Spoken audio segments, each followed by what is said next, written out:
Next phase change है boiling या vaporisation.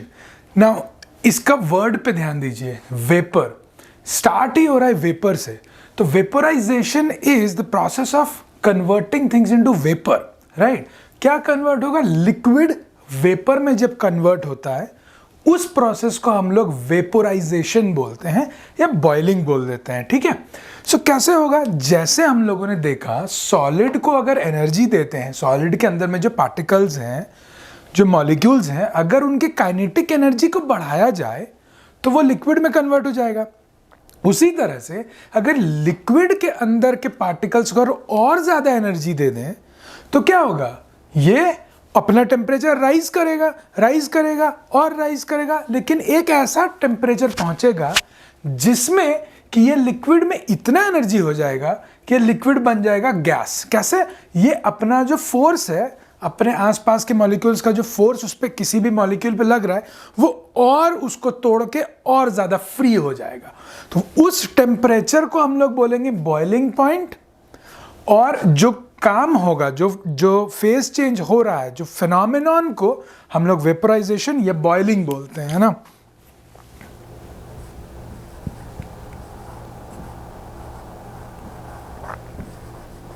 ठीक है।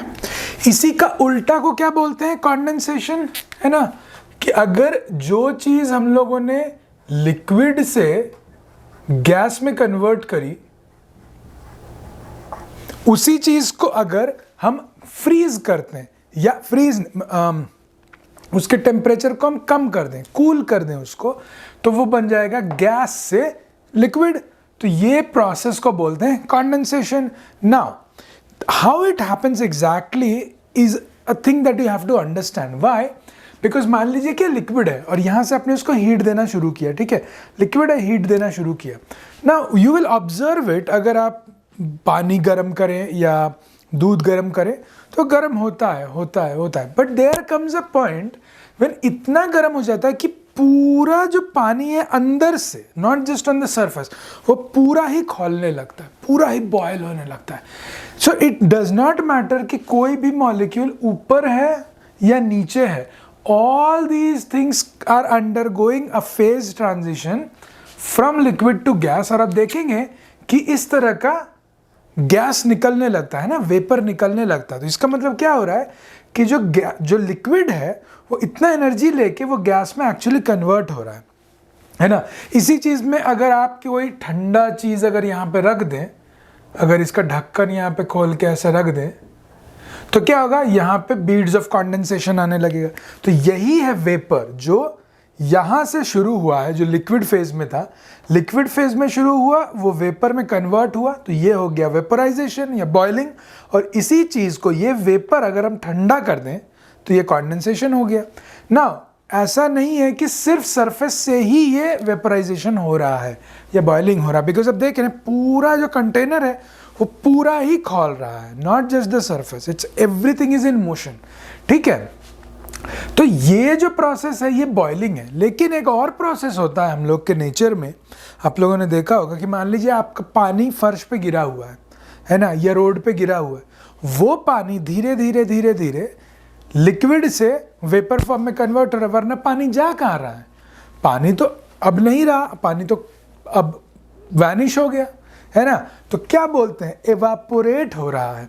यहां भी देखिए वेपर वर्ड है, तो कहीं ना कहीं हमको ये समझना होगा कि वेपर में कन्वर्ट तो हो रहा है। वेपोराइजेशन और एवापोरेशन बहुत सिमिलर वर्ड है, वेपर है उसमें, लेकिन डिफरेंस है। वेपोराइजेशन क्या होता है ना, एक फिक्स्ड टेम्परेचर पे ही होता है। जैसे कि आपने इसका टेम्परेचर, अगर पानी आपका 25 डिग्री पे है तो 25 डिग्री पे, लेकिन बॉइलिंग नहीं होगा। बॉइलिंग एक फिक्स्ड टेम्परेचर पे ही होगा। जब आप पानी को और टेम्परेचर बढ़ाएंगे और टेम्परेचर बढ़ाएंगे और टेम्परेचर बढ़ाएंगे, जब 100 डिग्रीज पहुंच जाएगा तब जाके वो बॉइलिंग पॉइंट पे पहुंचेगा, तब जाके बॉइलिंग होगा। और बॉइलिंग पूरे कंटेनर में होगा, not just on the surface. But evaporation क्या होता है? Evaporation is also turning liquid into vapour, but at any temperature. अब आप पूछेंगे कि अगर एनर्जी मिलना है, एनर्जी से ही उस कोई भी अगर लिक्विड में अगर एनर्जी है तो वो इस फॉर्म में है, लिक्विड से अगर वेपर में जाना है तो उसको एनर्जी बढ़ाना पड़ेगा। तो एनर्जी बढ़ेगा कैसे सरफेस पे? एनर्जी बढ़ता है, ये जो सरफेस वाला जो लेयर वाले जो मॉलिक्यूल्स हैं वो एनर्जी बाहर से लेते हैं। बाहर से जो ये कंटेनर है, मान लीजिए पानी आपका गिरा हुआ है, तो बाहर में बहुत सारा सोर्सेज ऑफ एनर्जी है। One major source of energy is sunlight, है ना। अगर आप सनलाइट है तो क्या होता है ना, ये सनलाइट का एनर्जी लेके ये जो सरफेस वाली जो लेयर्स है वो काइनेटिक एनर्जी गेन कर जाती है और सरफेस को छोड़ देती है। तो सरफेस छोड़ दिया, कहाँ चला गया? गैस फेज में। तो ये कन्वर्ट हो सकता है एनी टेम्परेचर पे, बट सनलाइट में उतनी एनर्जी तो नहीं होती कि पूरे चीज़ को बॉयल कर दे, है ना। तो जितना हो सकता था सरफेस पे ही होगा। तो सरफेस वाले जो मॉलिक्यूल्स हैं जब वो लिक्विड स्टेट से वेपर स्टेट में जाते हैं उसको हम लोग बोलते हैं एवापोरेशन। और ये चीज़ किसी भी टेम्परेचर पे हो सकता है। ये 10 डिग्री पे भी हो सकता है, ये 70 डिग्री पे भी हो सकता है, ये 100 डिग्रीज पे भी हो सकता है। लेकिन 100 डिग्रीज वाले जो कन्वर्जन है, हो तो कन्वर्जन ही रहा है लिक्विड से वेपर, 100 डिग्री वाला जो कन्वर्जन है उसको हम लोग बॉइलिंग बोल देते हैं, बिकॉज वहाँ पे सिर्फ सरफेस पे नहीं होता, पूरे में होने लगता है। तो बॉइलिंग पॉइंट के अलावा कभी भी अगर लिक्विड गैस में कन्वर्ट होता है उस चीज़ को हम लोग एवापोरेशन बोलते हैं। अब देखिए, वेरी इंपॉर्टेंट टू अंडरस्टैंड कि अगर हमको सरफेस के लेयर्स को एनर्जी लेना है, सो अगर हम सरफेस का लेयर हैं, सो आई नीड एनर्जी, है ना। हमको एनर्जी लेना है और हमको एवापोरेट कर जाना है। So I am taking in energy from someone, ठीक है। Now let's assume you went for a run and you are sweating, ठीक है। तो आपका पूरा स्वेट आ रहा है। अब क्या होगा, जो हमारा जो स्वेट है वो हमारे बॉडी के ऊपर ऐसे बैठा हुआ है, ठीक है। हमारा स्वेट यहाँ बैठा हुआ है। अब ये sweat molecule is a liquid, ठीक है। Sweat is in liquid form.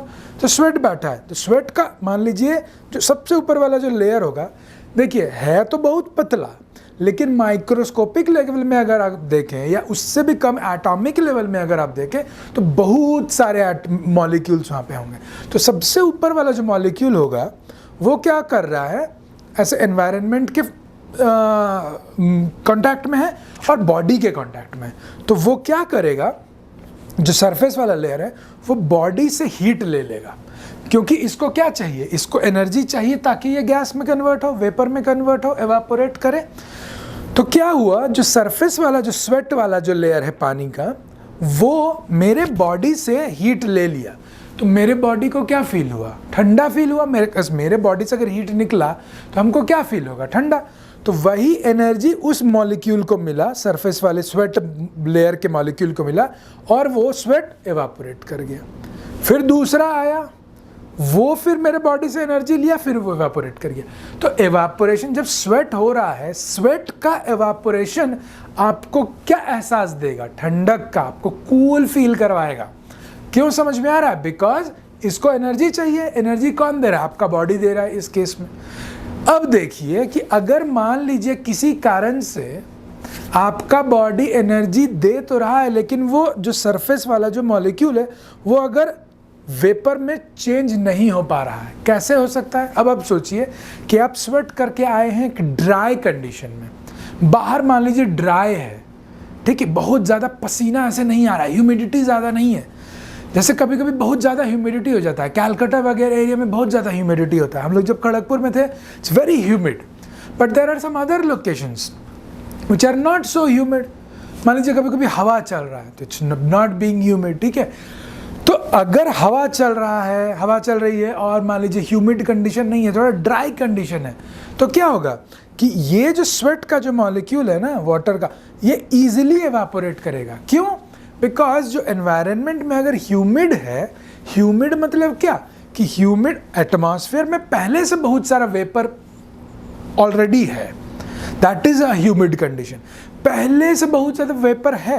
तो अब क्या होगा, ये वाला वेपर आराम से क्या एवापोरेट कर पाएगा? नहीं कर पाएगा। तो अगर आराम से एवापोरेट नहीं कर पाएगा तो आपका स्वेट वहीं पे रह गया। तो आप पसीना तो आपको आ रहा है, बट आपको ठंडक नहीं मिल रहा है, बिकॉज पसीना आने से ठंडक नहीं मिलेगा। पसीना आया और वो एवापोरेट करना पड़ेगा, है ना। तो एवापोरेट अगर करता है तब आपको ठंड का एहसास होगा, है ना।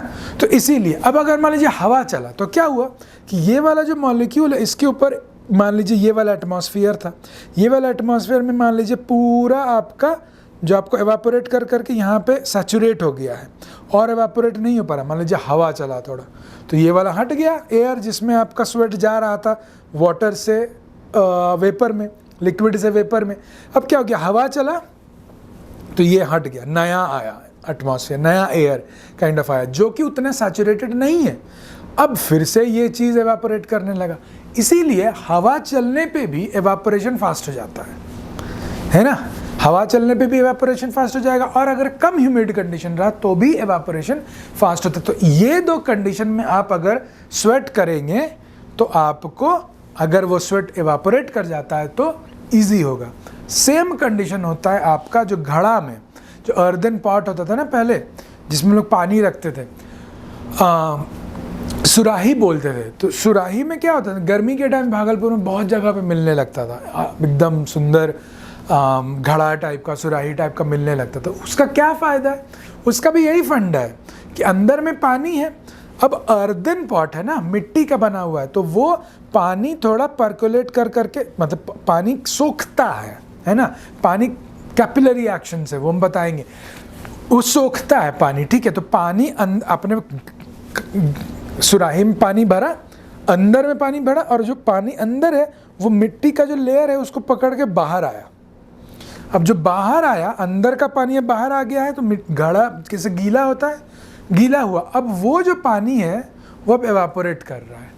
अब वो अगर एवापोरेट करेगा तो एनर्जी कहाँ से, अंदर का जो एनर्जी है वहीं से लेके, तो अंदर का हीट ले लिया और एवापोरेट कर गया। तो अंदर का हीट तो बाहर निकल गया। अब अंदर का हीट निकल जाने को ही तो हम लोग कूलिंग इफेक्ट बोलेंगे ना। तो इसीलिए सुराही में भी जो है अर्दन पॉट्स में, वहाँ पे भी कूलिंग इफेक्ट आता है, ठीक है। तो इसीलिए आप देखेंगे कि मिट्टी के घर भी पहले बनते थे, उसमें एक एयर कंडीशनिंग का इफेक्ट हो जाता है, ठीक है। वो एक गर्मी कैसे आती है वो एक अलग इशू है, बट जो ठंडक आती है वो कहीं ना कहीं इस चीज़ से भी आती है, क्योंकि वो एवापोरेट करता है पानी, एवापोरेट कूलिंग इफेक्ट लाएगा, ठीक है। सो I hope you understood what is the difference between evaporation and boiling, and how when you boil something, when you bring it back, that process is called condensation. ठीक है, so let's move on to the next phase change.